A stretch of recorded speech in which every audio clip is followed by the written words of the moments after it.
प्यारे बच्चों, अब हम पढ़ेंगे भारतीय संस्कृति पाठ का पाठ, जिसके द्वारा लिखा गया डॉक्टर राजेंद्र प्रसाद।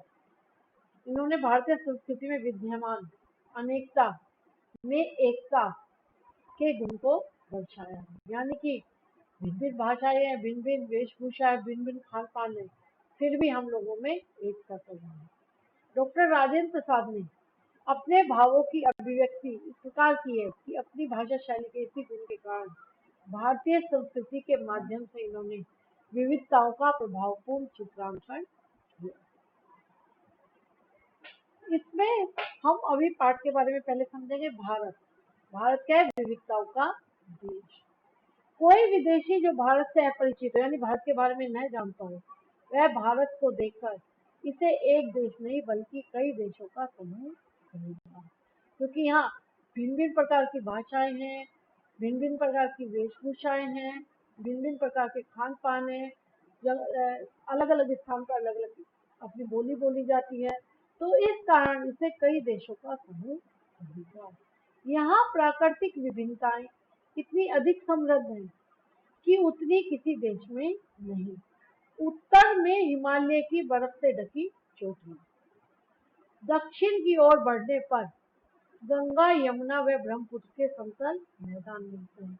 इनसे आगे बढ़ते ही जैसे जैसे हम हिमालय पर्वत की ढकी चोटियों से दक्षिण की ओर बढ़ेंगे तो हमें बीच में समतल क्षेत्र जो मिलेगा वह गंगा, यमुना और ब्रह्मपुत्र के समतल मैदान मिलेंगे। इनसे आगे बढ़ते हैं तो विंध्य, अरावली, सतपुड़ा, सहाद्री, नीलगिरी की पहाड़ियों के बीच समतल रंग बिरंगे भाग दिखाई देते हैं। एक और हिमालय की बर्फीली जलवायु है तो दूसरी ओर समतल मैदानों में लू और कन्याकुमारी का सुखद मौसम है। यानी कि जब हम आगे की ओर दक्षिण की ओर जाएंगे तो क्या है, जहाँ कन्याकुमारी है बिल्कुल लास्ट में, ओके, तो वहाँ का जो मौसम है बड़ा ही सुखद है। असम में जहाँ वर्ष भर में 300 इंच वर्षा पड़ती है, यानी कि असम में जो है वर्ष भर में 300 इंच वर्षा होती है। वहीं राजस्थान है रेगिस्तान जैसलमेर में वर्ष में 2-4 इंच भी वर्षा नहीं।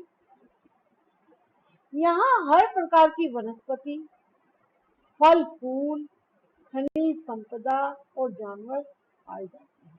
यानी हर प्रकार की वनस्पति देखने को मिलेगी, हर प्रकार के फल फूल होंगे, हर प्रकार की खनिज संपदा भारत देश में पाई जाती है। जलवायु की विभिन्नता का प्रभाव यहाँ के निवासियों के रहन सहन, जैसी जहाँ की जलवायु है वहाँ के निवासियों के रहन सहन, वहाँ का खान पान, वहाँ की वेशभूषा, शरीर और मस्तिष्क पर भी देखा जा सकता है।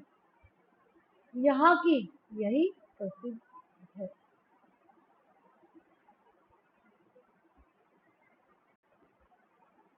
इसके बारे में कहा भी गया है, प्रसिद्ध कहावत क्या है, कोस कोस पर बदले पानी, 4 कोस पर पानी। यानी कोस कोस पर तो पानी बदलेगा, लेकिन 4 कोस पर क्या है, पानी। यानी भाषा में भी विभिन्नता। इस कहावत से यहाँ की भाषा और बोलियों का अनुमान सहजता से लगाया जा। हमारे देश में इतने धर्मों के संप्रदाय हैं, यानी अलग अलग धर्म के मानने वाले लोग हैं, कि उनकी गणना करना आसान नहीं है। इस प्रकार जातियों के विषय में भी भारत एक देश की अपेक्षा कुछ देशों का समूह अधिक प्रतीत, भिन्न जातियों के लोग रहते हैं, तो इसीलिए क्या होता है कि कुछ देशों का जैसे समूह। अब है अनेकता में एकता। हमारे देश को ऊपर से देखने पर,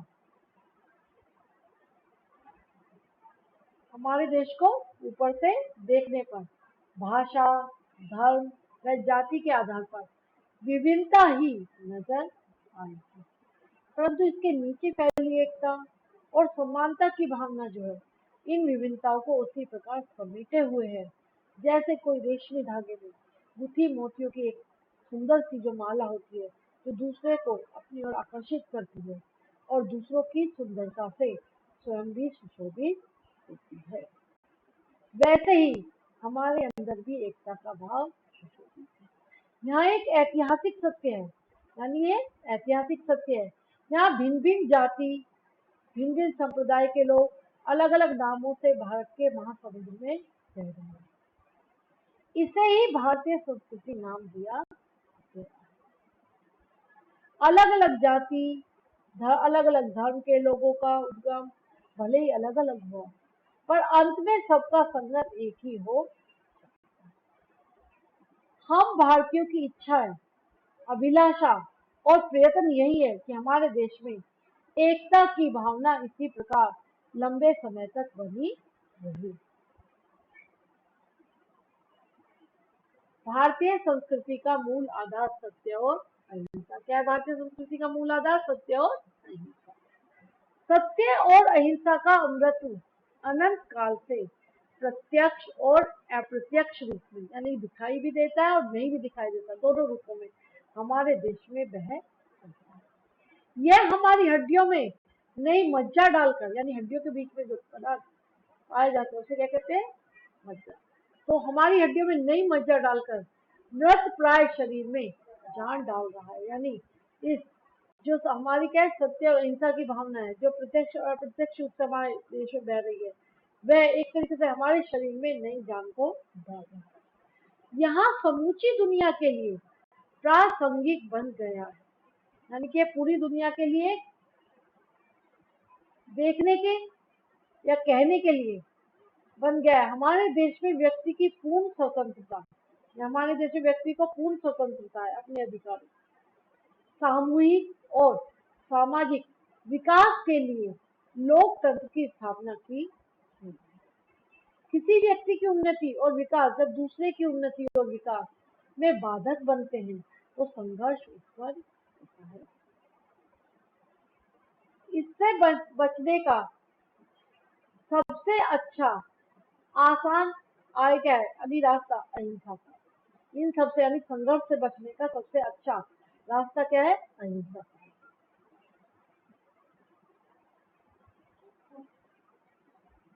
जिसका दूसरा नाम त्याग है। हिंसा का दूसरा नाम स्वार्थ है, यानी अहिंसा का दूसरा नाम क्या है? त्याग। यानी कि हम त्याग की भावना रखेंगे तो अहिंसा है। लेकिन हिंसा का दूसरा नाम स्वार्थ है। व्यक्ति अपने स्वार्थ के लिए हिंसा का रास्ता, यानी वैसे अपने स्वार्थ को ही पूरा करना चाहता है, जो भोग के रूप में हमारे सामने आता है। हमारी सभ्यता ने भोग भी त्याग से निकाला है, यानी भोग करो लेकिन भोग के लिए भी त्याग की भावना होनी चाहिए। भोग भी त्याग में पाया है। इसी त्याग और अहिंसा के द्वारा हम व्यक्ति, समाज और देश के बीच का विरोध मिटाना चाहते हैं। यहाँ विभिन्न विचारधाराएं और धर्म पुष्पित है, यानी अलग प्रकार की विचारधाराएं हैं, अलग अलग धर्म है, उससे पुष्पित और पल्लवित हुई है।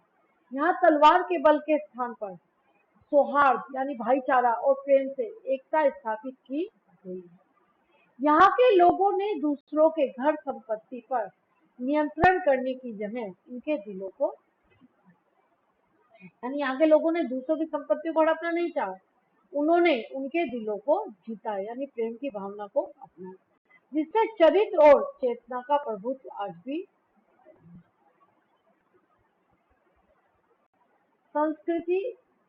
सांस्कृतिक स्थिरता की भावना। वैज्ञानिक और औद्योगिक विकास के भयानक परिणामों के पश्चात, किसके? वैज्ञानिक और औद्योगिक, यानी विज्ञान ने बड़ी उन्नति की है, नई नई तकनीकें निकाली है, उद्योग में विकास हुआ है, उसी कारण भयानक परिणामों के पश्चात भी हम अपने को सुरक्षित कैसे रख पाए, इसके दो कारण हैं। पहला यह है कि विभिन्न प्राकृतिक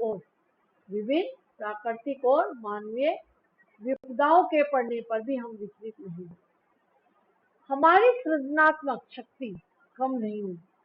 देश में साम्राज्य बने और मिटे, यानी कि अनेक विदेशी आए, अनेक साम्राज्य बने, कुछ समाप्त हो गए, फिर कुछ नए बन गए। संप्रदायों का उत्थान पतन हुआ, कोई संप्रदाय ऊपर चला गया, कोई बिल्कुल समाप्त हो गया, तो ये उत्थान पतन हुआ। विदेशियों द्वारा हराए गए, किंतु फिर भी हमने अपना धैर्य नहीं छोड़ा। हमारे बुरे समय में भी हमारे देश में समय समय पर ऐसे मनीषी एवं कर्म योगी पैदा होते रहे हैं।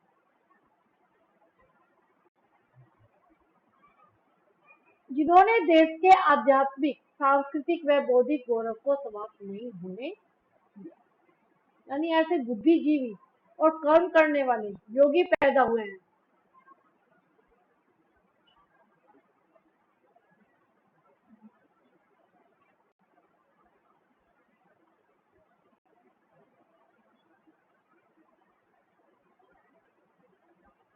जिन्होंने देश के आध्यात्मिक, सांस्कृतिक व बौद्धिक गौरव को समाप्त नहीं होने दिया। ऐसे महापुरुषों में रविन्द्रनाथ टैगोर, महर्षि अरविंद व रमन, महात्मा गांधी जैसे कर्म एवं धर्मनिष्ठ क्रांतिकारियों के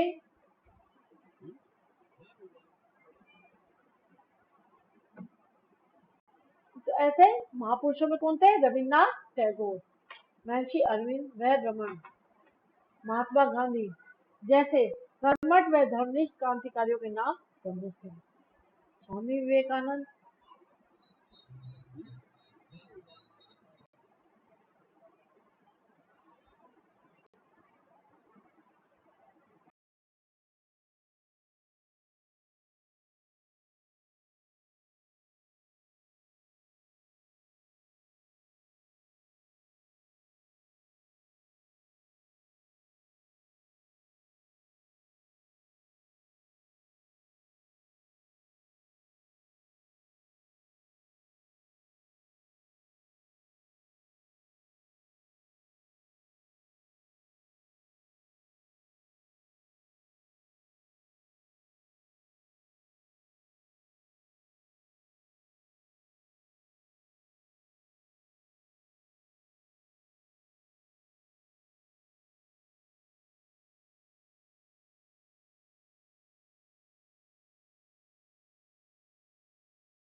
ऐसे महापुरुषों में रविन्द्रनाथ टैगोर, महर्षि अरविंद व रमन, महात्मा गांधी जैसे कर्मठ व धर्मनिष्ठ क्रांतिकारियों के नाम प्रमुख हैं। स्वामी विवेकानंद तथा योगानंद परमहंस ऐसे सन्यासी विद्वान हुए हैं जिन्होंने अमेरिकी धर्म संसद में जाकर भारतीय संस्कृति से विदेशियों को परिचित किया। दूसरी बात यह है कि सांस्कृतिक और सामूहिक चेतना ही हमारे देश के यानी हमारे देश के प्राण क्या है? हमारी संस्कृति और हमारी सामूहिक चेतना। इसी नैतिक चेतना से ही हमारे नगर, गांव, प्रदेश, संप्रदाय, विभिन्न धर्म और जातियां आपस में बंधी, यानी एक नैतिक भाव से हम एक दूसरे के साथ जुड़े हुए हैं। यही एकता इसका क्या है? सबल, यानी इसका बल। गांधी जी ने लोगों के हृदय से सुप्त जो सो चुकी है इसी चेतना यानी सोई हुई चेतना वह क्रांति को जागृत किया। उनकी इसी दूरदर्शिता ने उन्हें अपने लक्ष्य में सफलता दी। सामाजिक कल्याण की भावना को प्रमुखता, यानी कि किसको प्रमुखता दी गई? सामाजिक कल्याण की भावना।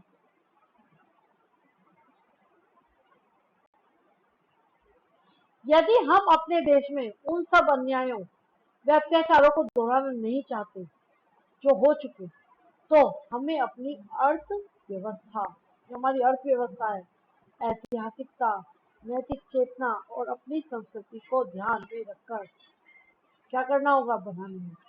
यानी कि अपनी अर्थव्यवस्था को अगर हम चाह रहे हैं कि अगर दोबारा जो हुआ कि अगर बाहर से विदेशी लोग आए, आक्रमण किया और हमारे ऊपर आक्रमण करते, तो उससे क्या है? अगर हमें उन्हें नहीं दोहराना है तो अपनी अर्थव्यवस्था को सुधारना होगा, अपनी ऐतिहासिकता को ध्यान में रखना होगा, नैतिक चेतना को जागृत करना होगा, संस्कृति को ध्यान में रखकर ही करना है। इससे हमें व्यक्तिगत लाभ है, भोग व स्वार्थों को छोड़कर सामाजिक कल्याण की भावना जागृत करनी, यानी हमें अपना व्यक्तिगत स्वार्थ नहीं सोचना है, हमें सबके बारे में सोचना। हमें व्यक्तिगत स्वार्थों को त्याग कर व्यक्तिगत कर्तव्य व सेवानिष्ठ पर बल देना चाहिए। हमारा देश एक सम्मिलित परिवार के समान है। जिस प्रकार प्रत्येक व्यक्ति इस भावना से कार्य करता है कि वह सभी लोगों को अधिक से अधिक सुख पहुंचा सके, सभी लोग अपनी पूरी शक्ति से धनोपार्जन करते हैं, इसीलिए वे समान सुख के अधिकारी होते हैं। इस प्रकार संघर्ष की स्थिति उत्पन्न नहीं, यानी कि जैसे एक परिवार होता है, उसमें चाहे मुखिया है चाहे और सदस्य हैं, सब उस परिवार को सुखी करना चाहते हैं, तो उसी प्रकार भारत देश भी हमारा एक परिवार है। उस परिवार के लिए हमें सभी को प्रयासरत करना। इसके बाद आती है भारतीय संस्कृति में समन्वय की भावना।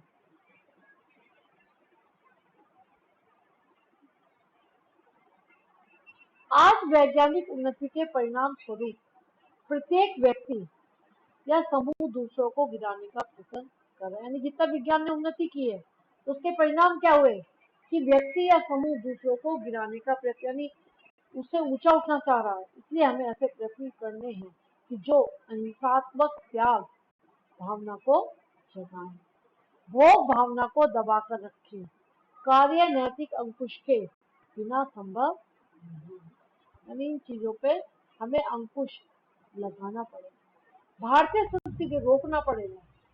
भारतीय संस्कृति को बनाए रखने के लिए प्रत्येक प्रादेशिक भाषा की रचनाओं को देवनागरी लिपि में छपवाया, जिससे उसका आनंद सभी भारतीय ले सके। इसके अतिरिक्त ऐसी साहित्यिक संस्थाओं की भी स्थापना की जाए जो इन भाषाओं का आदान प्रदान अनुवाद के द्वारा करे। इससे अच्छे साहित्य का निर्माण होगा तथा संपूर्ण धरती पर भारतीय संस्कृति का प्रचार व प्रसार होगा।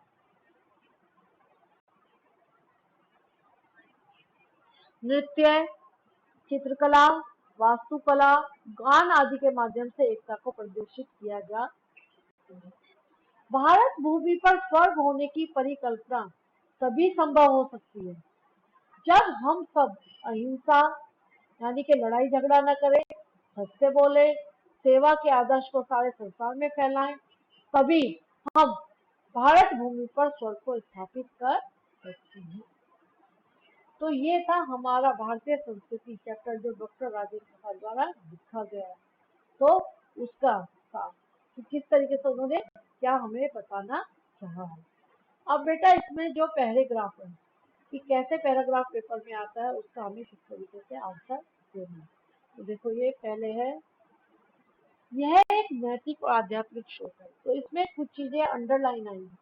तो अंडरलाइन जो होती है उसकी हमें क्या करना होता है, रेखांकित अंश की व्याख्या और इसके कुछ क्वेश्चन आंसर। जैसे पहला क्वेश्चन है उपयुक्त गद्यांश का संदर्भ लिखिए, तो गद्यांश का संदर्भ तो लिखना आता है आपको।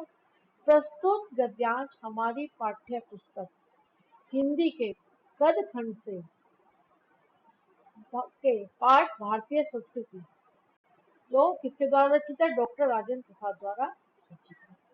उसके बाद है गद्यांश के रेखांकित अंश की व्याख्या कीजिए। अब जो रेखांकित अंश है, जैसे इसमें क्या है रेखांकित अंश है, यह एक नैतिक और आध्यात्मिक स्रोत है जो अनंत काल से प्रत्यक्ष व अप्रत्यक्ष रूप से संपूर्ण देश में बहता है, जो कभी कभी मूर्त रूप होकर हमारे सामने आता रहा है।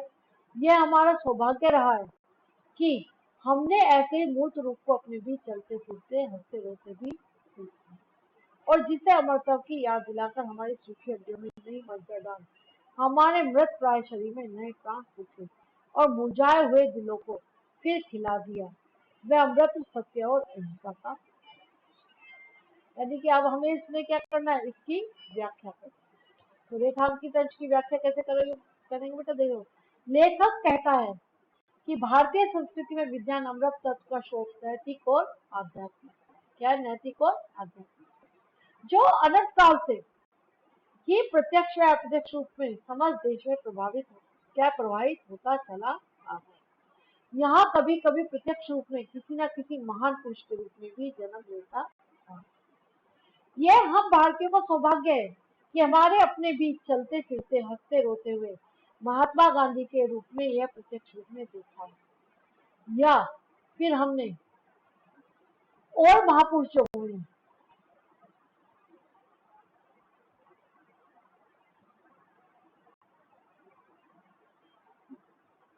उनके रूप में भी देखा है। महात्मा गांधी ने संस्कृति को अमरता प्रदान की। इनके माध्यम से ही भारत को उसकी अमरता का पाठ पुनः पढ़ाया गया। इन्हीं के मूर्त रूप में भारतीय स्वतंत्रता के परिणाम स्वरूप निराशा से मुरझाए हुए मन में आशा रूपी ऊर्जा का संचार किया और जो हमारी सूखी सूखी हड्डियों को अमृत की स्मृति दिलाकर हमें नई मज्जा प्रदान की। सत्य और अहिंसा के तत्वों ने भारत को नव जीवन और ताजगी प्रदान की। इस तरीके से हमें रेखांकित अंश की व्याख्या करनी है। अब अगला क्वेश्चन क्या है? लेखक ने अमृत का स्रोत किसे बताया? तो लेखक ने अमृत का स्रोत किसे बताया? भारतीय संस्कृति को। अगला क्वेश्चन है, गांधी जी ने कौन सा अमृत हमारी सूखी हड्डियों में डाला? कौन सा डाला था? गांधी जी ने सत्य और अहिंसा के रूपी अमृत हमारी सूखी हड्डियों में डाला। तो इस तरीके से दो दो नंबर के क्वेश्चन है। अब आता है अगला पैराग्राफ। हमारी सारी संस्कृति का मूल आधार इसी अहिंसा तत्व पर स्थापित रहा। जहां जहां हमारे नैतिक सिद्धांतों का वर्णन आया, अहिंसा को ही उन्हें मुख्य स्थान दिया। अहिंसा का दूसरा नाम या दूसरा रूप त्याग है और हिंसा का दूसरा रूप या दूसरा नाम स्वार्थ है, जो प्राय भोग के रूप में हमारे सामने आता है। पर हमारी सभ्यता ने तो भोग भी त्याग में ही निकाला और भोग भी त्याग में ही पाया। श्रुति कहती है, तेन त्यक्तेन भुंजीता। इसी के द्वारा हम व्यक्ति और व्यक्ति के बीच का विरोध, व्यक्ति और समाज के बीच का विरोध और समाज के बीच का विरोध, देश और देश के बीच के विरोध को मिटाना चाहते हैं। हमारी सारी नैतिकता इसी तत्व पर आधारित है। अर्थात हमें त्याग पूर्वक ही भोग करना चाहिए। तो इसमें पहला क्वेश्चन है, उपयुक्त गद्यांश का संदर्भ। तो इसका संदर्भ सबका सेम होगा। इसका राइटर कौन है? डॉक्टर राजेंद्र प्रसाद। और पाठ कौन सा है? भारतीय संस्कृति। अब है गद्यांश के रेखांकित अंशों की व्याख्या।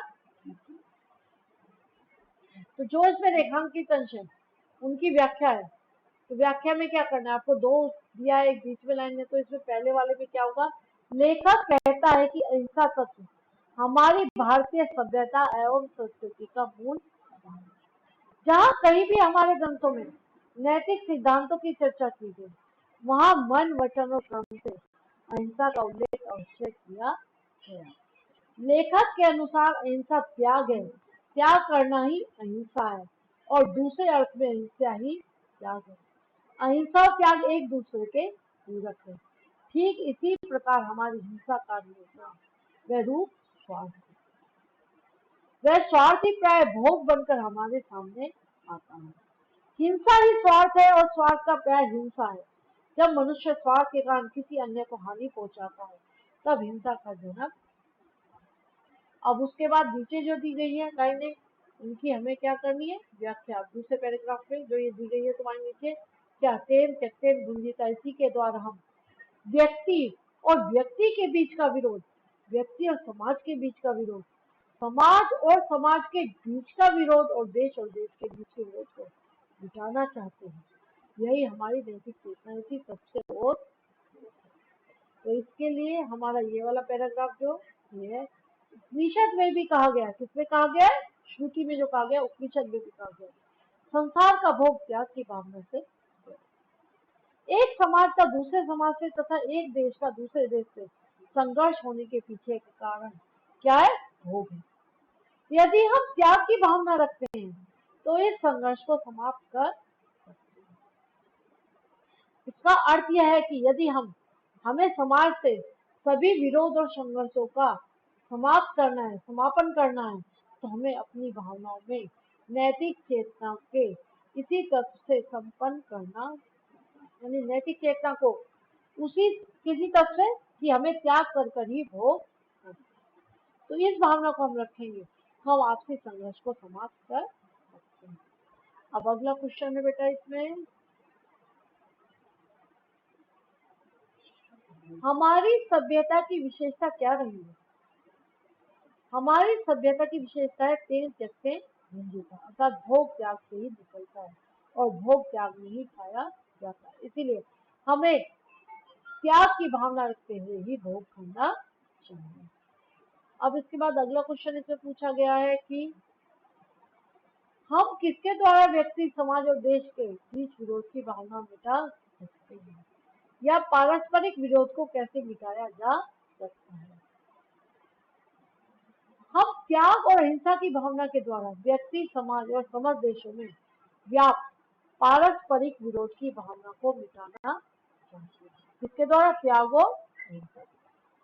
अब अगला है, जब मनुष्य स्वार्थ के कारण किसी अन्य को हानि पहुंचाता है तो हिंसा का जन्म होता है। इस प्रकार स्वार्थ का दुष्परिणाम हिंसा के रूप में सामने। इसमें क्या पूछा गया है? इसमें क्वेश्चन क्या था कि स्वार्थ के क्या क्या दुष्परिणाम होते हैं। तो अब पता चल गया कि मनुष्य स्वार्थ के कारण किसी अन्य को हानि पहुंचा सकता है, हिंसा का जन्म होता है। इस प्रकार स्वार्थ का दुष्परिणाम हिंसा के रूप में सामने।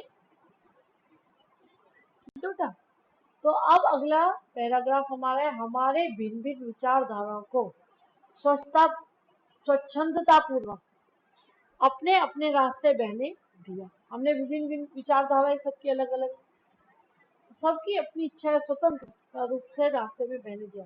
भिन्न भिन्न धर्मों, भिन्न भिन्न संप्रदायों को स्वतंत्रता पूर्वक पनपने और भिन्न भिन्न भाषाओं को विकसित और प्रफुल्लित यानी कि फैलने दिया। भिन्न भिन्न देशों की संस्कृतियों को अपने में मिलाया और अपने को उनमें मिलने दिया। और देश तथा विदेश में एक सूत्रता तलवार के जोर से बनी, यानी हम तलवार के जोर पर किसी को जोड़कर नहीं रख सकते, बल्कि प्रेम और भाईचारे से इसे स्थापित कर सकते हैं। दूसरों के हाथों और पैरों पर, घर और संपत्ति पर जबरदस्ती कब्जा नहीं किया जा सकता, उनके हृदय को जीता जा सकता है। इसी वजह से प्रभुत्व जो चरित्र और चेतना का प्रभुत्व, जो चरित्र और चेतना का प्रभुत्व है। आज भी मनुष्य, आज भी बहुत से क्या अंशों से में कायम है। अब हम स्वयं उस चेतना को बहुत अंशों में भूल गए और भूलते जा रहे हैं। पहला क्वेश्चन है, उपयुक्त गद्यांश का संदर्भ लिखिए। तो संदर्भ वही लिखोगे, प्रस्तुत गद्यांश हमारी पाठ्य पुस्तक हिंदी के गद्य भाग के पाठ कौन सा है? भारतीय संस्कृति से लिया गया, जिसके लेखक है डॉक्टर राजेंद्र प्रसाद। गद्यांश के रेखांकित अंश की व्याख्या क्या है? ये रेखांकित अंश जो है इसकी व्याख्या,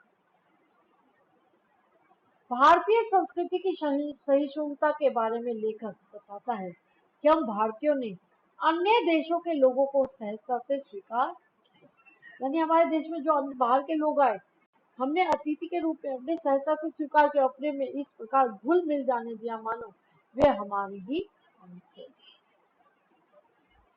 जितनी भी विदेशी संस्कृतियां यहाँ आई, वे भारतीय संस्कृति के अंग बन गई और वे इस प्रकार घुल मिल गई कि उन्हें अलग कहना कठिन हो गया।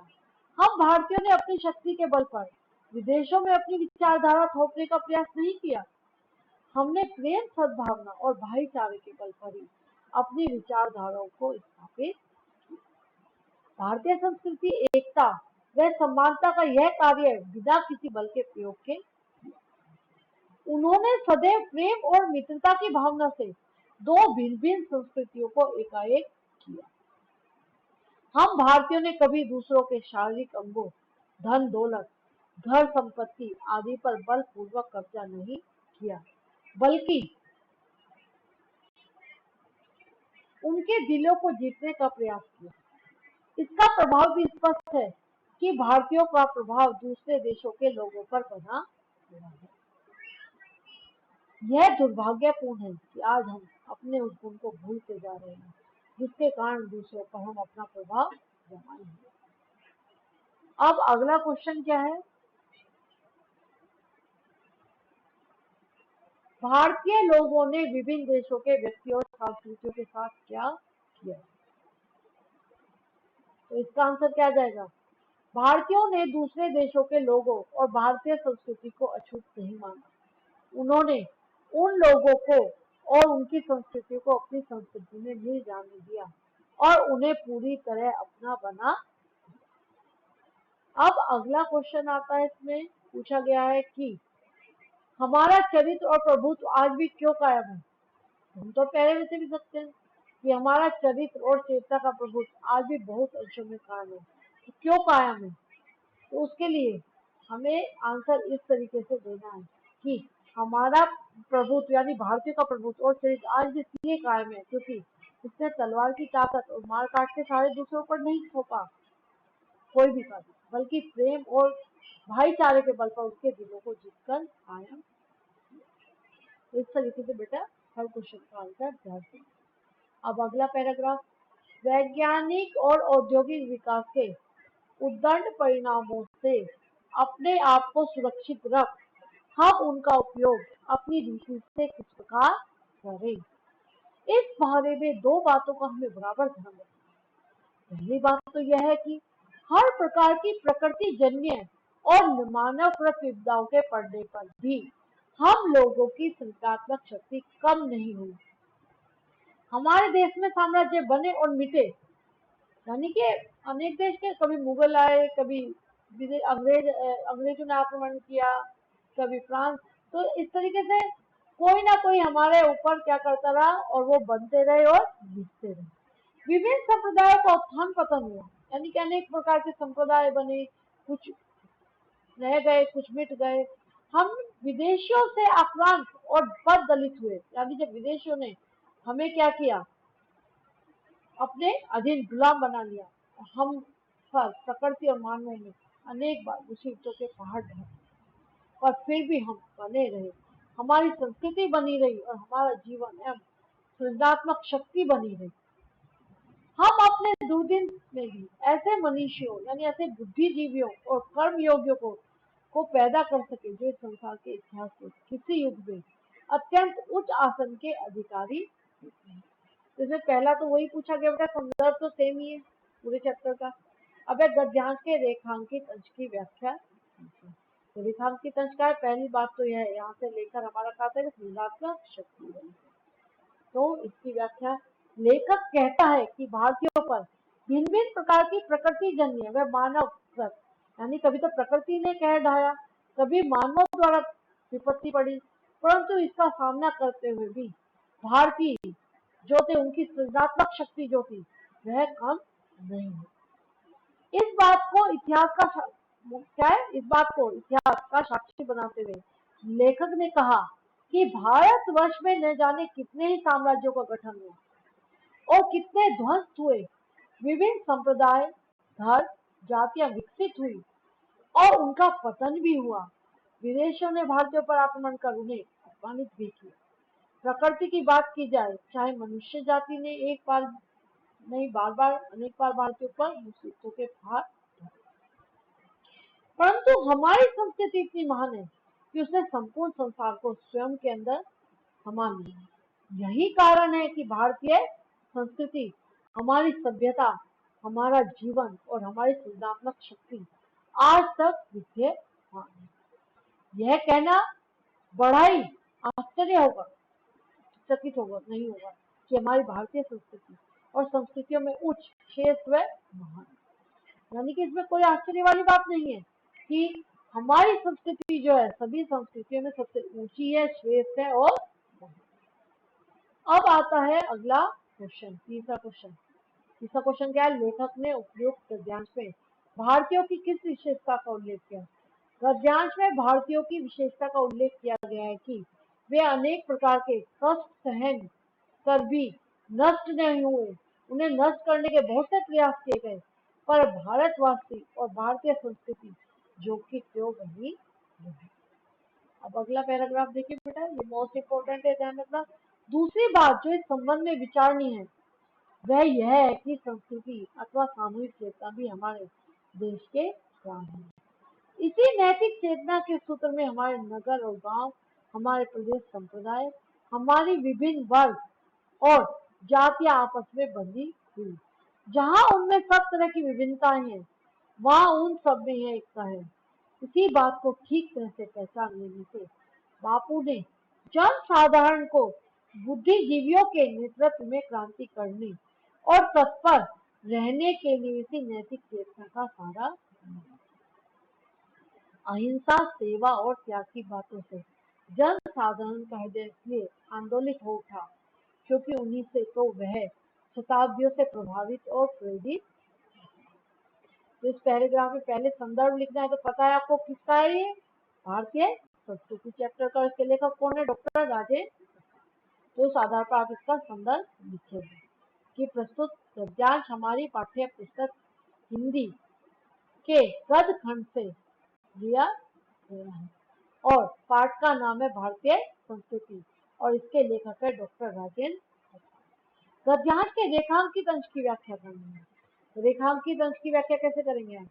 कि लेखक ने कहा है, यानी कि डॉक्टर राजेंद्र प्रसाद जी ने कहा है कि विश्व की प्रसिद्ध जातियां मिट गई, लेकिन हम भारतीयों ने प्रतिकूल परिस्थितियों में भी अपने आप को सुरक्षित रखते हुए अपने आध्यात्मिक एवं बौद्धिक गौरव को सुरक्षित बनाए रखा। हम भारतीयों की सामूहिक जागरूकता का नैतिक आधार पहाड़ों से भी मजबूत, समुद्र से भी गहरा और आकाश से भी अधिक फैला हुआ। लेखक कहता है कि सामूहिक चेतना के विषय में दूसरी बात जो विचार करने योग्य है वह यह है कि सांस्कृतिक और सामूहिक चेतना हमारे भारत देश के प्राण है। इस देश के समस्त नगर और गांव, सभी प्रदेश और संप्रदाय, विभिन्न वर्ग और जातियां इसी नैतिक चेतना के सहारे आपस में एक दूसरे से जुड़े। संस्कृति अथवा सामूहिक चेतना ही विभिन्न नगर और गांव, प्रदेश और संप्रदाय तथा विभिन्न वर्ग एवं जातियों की एकता का आधार है। इस बात को गांधी जी ने अच्छी तरह समझाया था।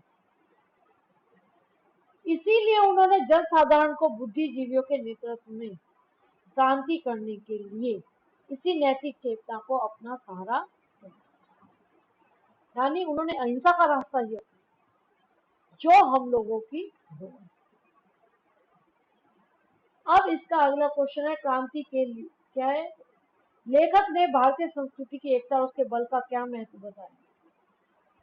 लेखक ने भारतीय संस्कृति की एकता और उसके बल का महत्व बताते हुए कहा, इसी एकता के बल को हथियार बनाकर गांधी जी ने क्रांति लाने में सफल हुए, जिससे भारतीयों को गुलामी से मुक्ति। ये मतलब जो एकता की भावना थी, उसी बल के कारण हम आजाद हो सके। अब अगला क्वेश्चन क्या है इसका?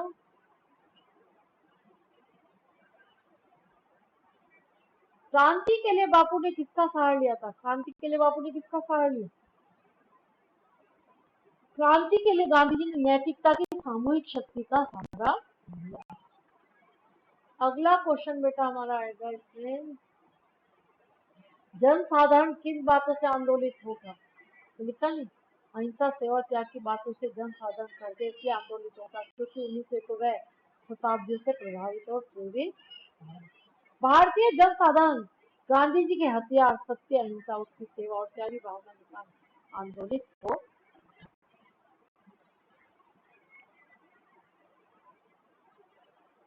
अब अगला पैराग्राफ देखिए,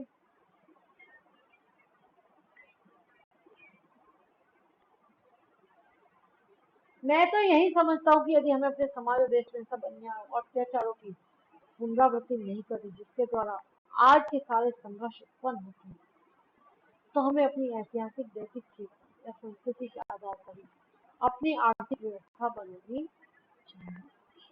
अर्थात उसके पीछे व्यक्तिगत लाभ और भोग की भावना प्रधान रहे। व्यक्तिगत यानी व्यक्तिगत न व्यक्तिगत त्याग और सामाजिक कल्याण की भावना ही प्रधान होनी चाहिए। हमारे प्रत्येक देशवासी को अपने अपने सारे आर्थिक व्यापार उसी भावना से प्रेरित होकर करने चाहिए। व्यक्तिगत स्वार्थ और स्वयं तत्वों पर जोर नहीं देते, व्यक्तिगत कर्तव्य और सेवा निष्ठा पर जोर देना चाहिए और हमारी प्रत्येक कार्यवाही इसी तराजू पर तोली जानी चाहिए। तो इसमें पहला तो संदर्भ का क्वेश्चन है 2 नंबर का बेटा। इससे अगला क्वेश्चन है रेखांकित अंश की व्याख्या। इसमें क्या है, डॉक्टर राजेंद्र प्रसाद कहते हैं कि मैं तो बस यही समझता हूँ कि यदि हमें अपने समाज और देश में अन्याय और अत्याचारों को फिर से दोहराना नहीं है जिसके द्वारा संघर्ष उत्पन्न हुए, हमें अपनी आर्थिक व्यवस्था का आधार ऐतिहासिक, नैतिक चेतना या संस्कृति के अनुसार बदलना चाहिए।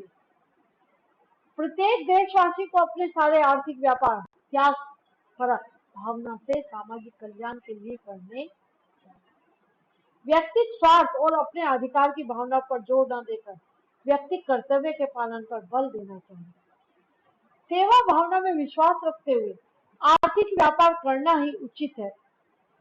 हम भारतवासियों के प्रत्येक आर्थिक कार्य इसी तराजू पर तोले जाने चाहिए, अर्थात हम सब अपने सभी आर्थिक कार्य त्याग परक भावना से सामाजिक कल्याण के लिए करें। अन्यायों एवं अत्याचारों को रोकने का उपाय क्या है?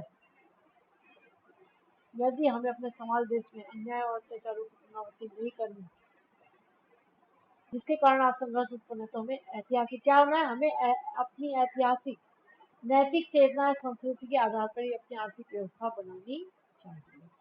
क्या आंसर है इसका बेटा? देखो, अन्याय एवं अत्याचारों को रोकने के लिए हमें अपनी आर्थिक व्यवस्था का आधार ऐतिहासिक नैतिक चेतना संस्कृति के अनुसार बनाना चाहिए। आर्थिक व्यवस्था के पीछे व्यक्तिगत लाभ और भोग की भावना की प्रधानता न होकर व्यक्तिगत त्याग और सामाजिक कल्याण की भावना की प्रधानता होगी। अब अगला क्वेश्चन है लास्ट वाला, लेखक के अनुसार आर्थिक व्यापार करने में किस भावना की प्रधानता होनी चाहिए? आर्थिक व्यापार करने में व्यक्तिगत त्याग, सामाजिक हित, सेवा एवं कर्तव्य की भावना की प्रधानता होगी। अब बताइए अगला पैराग्राफ देखिए। आज विज्ञान मनुष्य के हाथों में अद्भुत अतुल शक्ति है। विज्ञान ने बहुत प्रगति कर ली। उसका उपयोग एक व्यक्ति और समूह के उत्कर्ष और दूसरे व्यक्ति और समूह को गिराने में होता ही, यानी कोई उसका अपने स्वार्थ के लिए प्रयोग करना जो सबके हित के लिए बनी है, लेकिन उसके लिए लोग जब अपने स्वार्थ के लिए, तो स्वार्थ भावना में आएगी तो दूसरे को नुकसान पहुंचाएंगे। इसलिए हमें इस भावना को जागृत रखना है और उसे जागृत रखने के लिए कुछ ऐसे साधनों को भी हाथ में रखना होगा जो उस अहिंसात्मक त्याग भावना को प्रोत्साहित, यानी कि विज्ञान ने जो चमत्कार किए हैं, जो आविष्कार किए हैं, जो शक्ति दे रहा है, उसे हम अहिंसा के रास्ते पर त्याग भावना से ही अपनाएं और भोग भावना को दबाएं। नैतिक अंकुश के बिना शक्ति मानव के लिए हितकर नहीं होती। वह नैतिक अंकुश यह चेतना या भावना ही दे सकती है, वही उस शक्ति को परिमित भी कर सकती है और उसके योग्य को या उपयोग को नियंत्रित भी कर सकती है। पहला इसका हो गया संदर्भ, दूसरा है रेखांकित अंश। रेखांकित अंश क्या है? आज विज्ञान मनुष्य के हाथों में अद्भुत और अतुल शक्ति दे रहा है। उसका उपयोग एक व्यक्ति समूह के उत्कर्ष और दूसरा व्यक्ति समूह को गिराने में करता है। देखो, प्रस्तुत गद्यांश में लेखक कहने का तात्पर्य है कि आधुनिक युग विज्ञान का युग है। वैज्ञानिक आविष्कारों ने मनुष्य को अद्भुत एवं अतुल्य शक्ति प्रदान की, किंतु विज्ञान से प्राप्त शक्तियों का प्रयोग मानव द्वारा उचित रूप में नहीं किया जा रहा है। जहाँ एक और मनुष्य विज्ञान द्वारा प्रदान की गई शक्ति का प्रयोग अपने तथा अपने समूह के विकास उत्थान में करता है, तो वहीं दूसरी ओर दूसरे व्यक्ति एवं दूसरे समूह को गिराने के लिए। मनुष्य की इस आदत को देखते हुए लेखक कहता है कि हमें कुछ ऐसे साधनों का निर्माण करना होगा जिससे समाज एवं राष्ट्र में ऐसी भावना जागृत हो जिससे विज्ञान की शक्ति के दुरुपयोग को रोकने के लिए अहिंसात्मक त्याग की भावना को प्रोत्साहित किया जा सके। लेखक कहता है कि यदि विज्ञान की शक्ति पर नैतिक मूल्यों का नियंत्रण नहीं लगाया जाएगा तो यह मानव के लिए हितकर सिद्ध नहीं हो सकेगा। यह नैतिक बंधन के माध्यम से ही विज्ञान की असीमित शक्ति सीमित हो सकती है और उसका उपयोग विनाश के स्थान पर निर्माण के लिए किया जा सकता है। अर्थात वर्तमान युग में विज्ञान की शक्ति को कल्याणकारी दिशा की ओर अग्रसर करना अत्यंत आवश्यक व महत्वपूर्ण है। अब क्वेश्चन नंबर तीसरा कौन सा है बेटा? इसमें पूछा गया उपयुक्त अवतरण में लेखक ने मानव को क्या संदेश दिया है? इसमें लेखक ने मानव को क्या संदेश दिया है कि नैतिक अंकुश द्वारा उत्पन्न त्याग और अहिंसा की भावना से ही विज्ञान का दुरुपयोग रोका जा सकता है तथा उसकी शक्ति जो है उसका सदुपयोग करना चाहिए। अब अगला क्वेश्चन है, आज के विज्ञान मनुष्य को क्या दे रहा है, यानी आज विज्ञान मनुष्य को क्या दे रहा है। तो आज विज्ञान मनुष्य को क्या कर दिया, आज विज्ञान ने मनुष्य को अद्भुत तथा अतुल्य शक्तियां दी है। कुछ लोग सकारात्मक उपयोग करते हैं उसका और कुछ लोग उसका नकारात्मक प्रयोग करते हैं। अब अगला क्वेश्चन आता है बेटा इसका, विज्ञान की शक्ति के संतुलित उपयोग के लिए किस भावना को जागृत रखना आवश्यक, अथवा विज्ञान के संबंध में लेखक के क्या विचार है, अथवा आज विज्ञान मनुष्य के हाथ में कैसी शक्ति दे रहा है। तो इसका आंसर हमें देना है, विज्ञान की शक्ति के संतुलित उपयोग के लिए हमें त्याग और अहिंसा की भावना को जागृत रखना आवश्यक है। अब वर्तमान युग में भारतीय संस्कृति के समन्वय के प्रश्न के अतिरिक्त यह बात भी विचारणीय है कि भारत की प्रत्येक प्रादेशिक भाषा की सुंदर और आनंदप्रद कृतियों का स्वाद भारत के अन्य प्रदेशों के लोगों को कैसे सिखाया। मैं समझता हूँ कि इस बारे में दो बातें विचारणीय है। क्या इस संबंध में यह उचित नहीं होगा कि प्रत्येक भाषा की साहित्यिक संस्थाएं, यानी जो प्रत्येक भाषा है जो उनके साहित्य हैं, उस भाषा की कृतियों को संघ लिपि अर्थात जो हमारी है देवनागरी लिपि उसमें छपवाने का आयोजन करें। मुझे विश्वास है कि कम से कम जहाँ तक उत्तर की भाषाओं का संबंध है, यदि वे सब कृतियों को देवनागरी में छपवाने लगे तो उनका स्वाद लगभग सारे उत्तर भारत के लोग आसानी से ले, क्योंकि इन सब भाषाओं में इतना साम्य है, यानी कि आपस में मेल है कि एक भाषा का अच्छा ज्ञाता दूसरी भाषा की कृतियों को स्वल्प परिश्रम से समझ जाएगा, यानी बहुत ही कम समय में समझ जाएगा, ज्यादा उसे तो नहीं करनी पड़ेगी उसे समझ। तो अब पहला इसका संदर्भ वाला क्वेश्चन है, ये पार्ट वही है आपका भारतीय संस्कृति वाला। दूसरा है रेखांकित अंश की व्याख्या कीजिए। इसका क्या होगा, वर्तमान में विज्ञान के बढ़ते प्रचार प्रसार और पाश्चात्य संस्कृति का ब्याह ने क्या, जो भारतीय संस्कृति बढ़ रही है उसे भारतीय संस्कृति के विभिन्न तत्वों को अलग थलग करके, जो विज्ञान का प्रचार प्रसार बढ़ रहा है और पाश्चात्य संस्कृति का जो प्रभाव हमारी संस्कृति पर पड़ रहा है, तो उससे भारतीय संस्कृति के विविध तत्वों को अलग थलग कर दिया। इसीलिए एक व्यक्ति अथवा उपभोग समूह दूसरे व्यक्ति और उपभोग समूह को दिशा दिखाने का निरंतर प्रयास करना पड़ता। लेखक कहना चाहता है कि आज हमें भारतीय संस्कृति के बचाने के लिए, उसके संरक्षण के लिए उसके विभिन्न तत्वों में समन्वय स्थापित करने की आवश्यकता है। इस समन्वय के संदर्भ में लेखक एक उपाय की ओर संकेत करते हुए कहते हैं कि हमारी साहित्य कृतियां इस विषय में महत्वपूर्ण भूमिका निभा सकती है। जो साहित्य लिखते हैं जो लेखक, अगर हम सब उसे पढ़ते हैं तो वे एक महत्वपूर्ण भूमिका को निभा सकते हैं। प्रत्येक प्रादेशिक भाषा में अनेकानेक आनंद प्रदान करने वाली व्यक्ति की विचारधारा परिवर्तन करके उसमें नैतिक और चरित्र का विकास करने वाली साहित्यिक कृतियां मौजूद हैं। किंतु यहाँ सबसे बड़ी समस्या यह है कि किसी प्रादेशिक भाषा में छपी किसी कृति का ऐसा स्वाद अन्य भाषा भाषी प्रदेश के लोगों को कैसे कराया जाए। इन कृतियों के ज्ञान विज्ञान को दूसरे प्रदेशों के लोगों तक पहुंचाने के लिए इन कृतियों का दूसरी प्रादेशिक भाषाओं में उत्तम अनुवाद किया जाना आवश्यक है।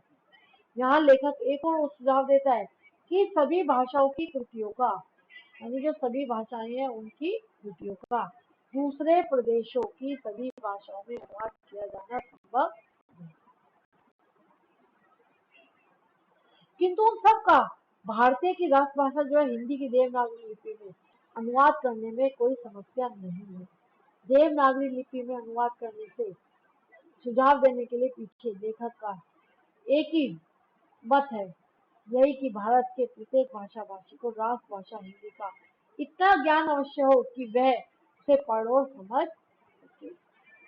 अब इसका तीसरा क्वेश्चन कौन सा बेटा, कृतियों को देवनागरी लिपि में छपवाने का क्यों सुझाव दिया गया। कृतियों को देवनागरी लिपि में छपवाने का सुझाव देने के पीछे लेखक का अर्थ है कि मतलब उसका जो है आशय है कि प्रत्येक भारतवासी को राष्ट्रभाषा हिंदी का इतना ज्ञान अवश्य हो कि वह उसे भली भांति पढ़ व समझ सके। अब आता है हमारा अगला पैराग्राफ। दूसरी बात यह है, ऐसी संस्था की स्थापना की जाए जो इन सब भाषाओं में आदान प्रदान का सिलसिला अनुवाद द्वारा आरंभ करें। यदि सब भारतीय भाषाओं का प्रतिनिधित्व करने वाला सांस्कृतिक संगम स्थापित हो जाता है तो इस बारे में थोड़ी सहूलियत होगी। साथ ही वह संगम साहित्य को प्रोत्साहित भी प्रदान कर और अच्छे साहित्य के स्तर के निर्धारण और सृजन करने में भी पर्याप्त अच्छा आगे है। साहित्य संस्कृति का एक व्यक्त रूप है। उसके दूसरे रूप में गान, नृत्य, चित्रकला, वास्तुकला, मूर्तिकला इत्यादि भी देखे जाते हैं। भारत अपनी एक सूत्रता इन सब कलाओं द्वारा प्रदर्शित कर।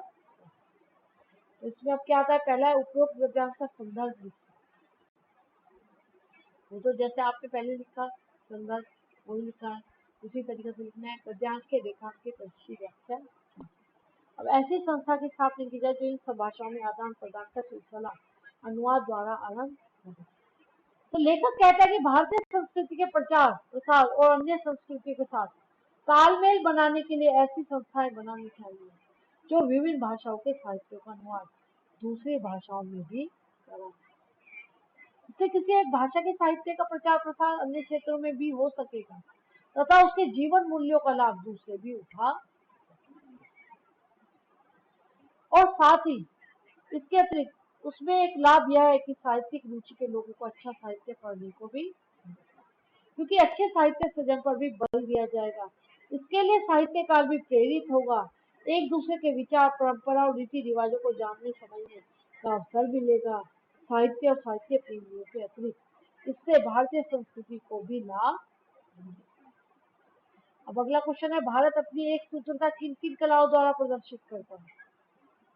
गान, नृत्य, चित्रकला, वास्तुकला, मूर्तिकला, इन सब से। तो भारत अपनी एक सूत्रता का प्रदर्शन गायन, वादन, नृत्य, चित्रकला, वास्तुकला और मूर्तिकला जैसे अनेक कलाओं के माध्यम से कर।